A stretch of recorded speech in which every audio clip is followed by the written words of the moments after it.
Hello, thank you for stopping by. I'm going to read this story called Cinderella with Dogs.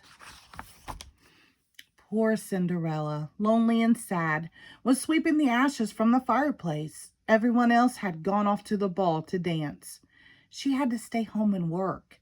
Poor Cinderella never went anywhere. She never had a single bit of fun, ever. If only I had a fairy godmother, she said. Suddenly the door flew open. "Here I am," cried the visitor. "Your fairy dog mother. Woof!" Cinderella gasped. "Did you say dog mother?" "I did indeed," said the visitor. "Oh dear," said Cinderella. "I'm supposed to have a fairy godmother, not a dog mother."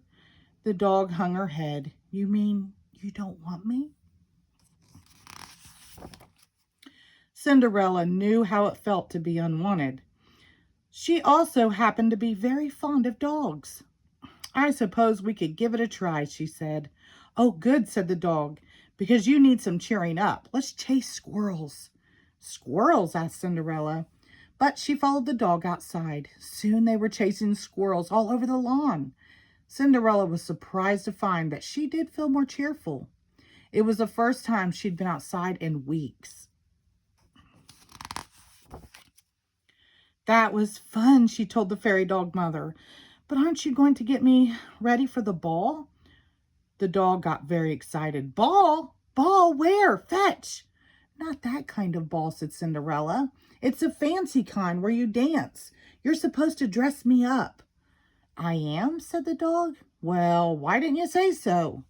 She reached into her tutu, pulled out a magic wand, and waved it at Cinderella. Woof! Poof!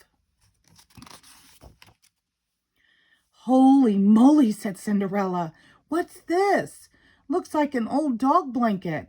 "That's exactly what it is," said the fairy dog mother. "Doesn't it smell divine?" Cinderella gave it a sniff. It wasn't a regular ball gown, but it was cozy, and she did love the fleecy bits, so she smiled. "Perfect," the fairy dog mother said. "Now your hair." She waved her wand again. Woof! Poof! Cinderella ran to a mirror. "Oh my goodness," she said. "I look like a poodle." "You do," cried the dog. "I'm so jealous."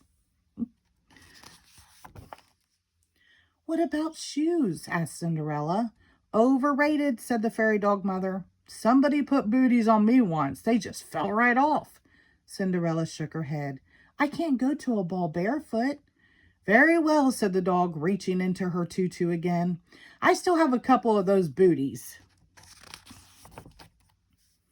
"You look fabulous," said the fairy dog mother. "Time to go."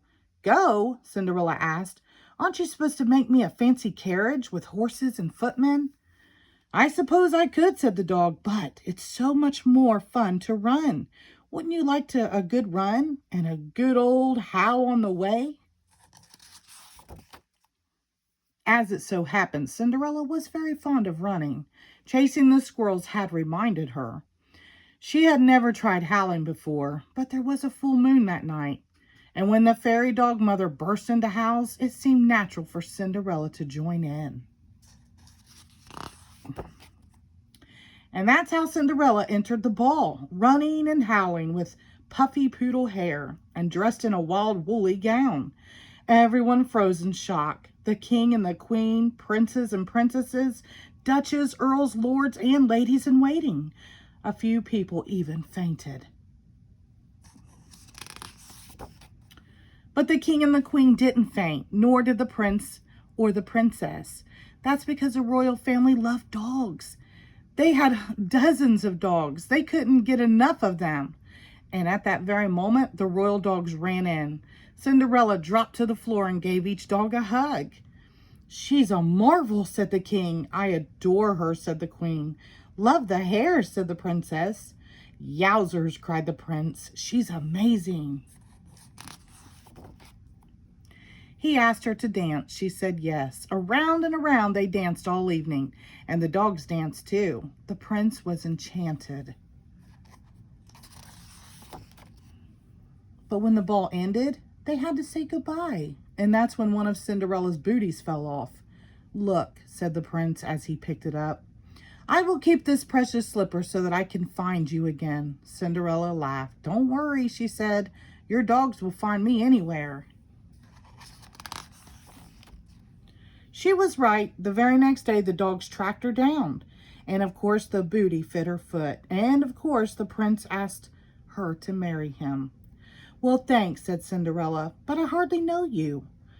Why don't we have some fun together instead? Have you ever chased squirrels? And that's just what they did. The end. Thank you.